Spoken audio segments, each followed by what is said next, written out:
अस्सलाम वालेकुम व्यूअर्स। आज आपके साथ बहुत आसान सा अमल शेयर कर रही हूँ। बहुत आज़मूदा भी है, बहुत पुरतासीर है, इसकी बहुत फजीलत है, जिससे आपको इंशाल्लाह ज़रूर कामयाबी हासिल होगी। दो वजीफ़े आपके साथ शेयर करूँगी, आप दोनों में से कोई भी कर सकते हैं जो आपको बआसानी जिसे आप कर सकें।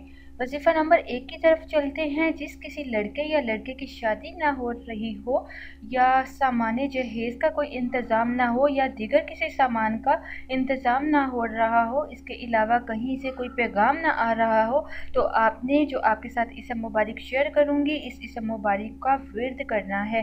लेकिन आपने इसका विर्द नमाज इशा के बाद करना है। अब आप नोट कर लें आपने किस तरह से करना है। नमाज इशा के बाद आपने रोज़ाना नहायत तवज्जो, यकसुई और कामिल यकीन के साथ सिर्फ़ और सिर्फ 11 दिन तक इस अमल को करना है। और याद रखिए, आपने इस अमल को शुरू करना है जुमेरात के दिन।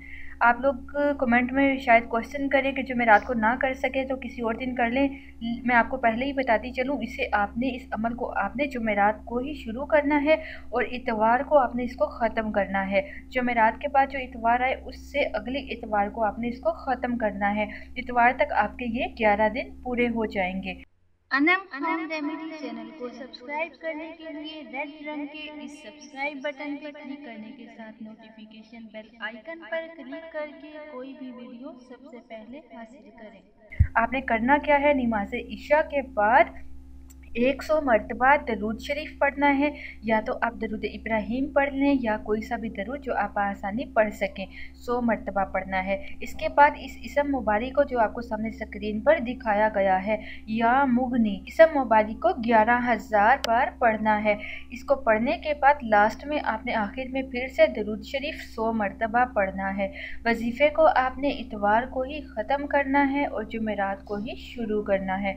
और फिर आप देखिएगा कि इंशाअल्लाह पर्दा गैब से क्या ज़ाहिर होता है। इंशाअल्लाह बहुत जल्द शादी के असबाब पैदा हो जाएंगे। किसी किस्म की कोई बंदिश है, किसी किस्म की कोई रुकावट है, वो ठीक हो जाएगी। या आपको शादी में कोई भी बंदिश का सामना करने के अलावा कोई भी सबब नहीं बन रहा, कहीं से कोई वसीला नहीं मिल रहा, तो आपका हर किस्म का मसला ठीक हो जाएगा। लेकिन इस अमल को यकीन कामिल से करें, करते हुए तसव्वुर में अपने मकसद को रखें और वजीफ़ा ख़त्म करने के बाद दुआ करें। इंशाअल्लाह आपको कामयाबी हासिल होगी।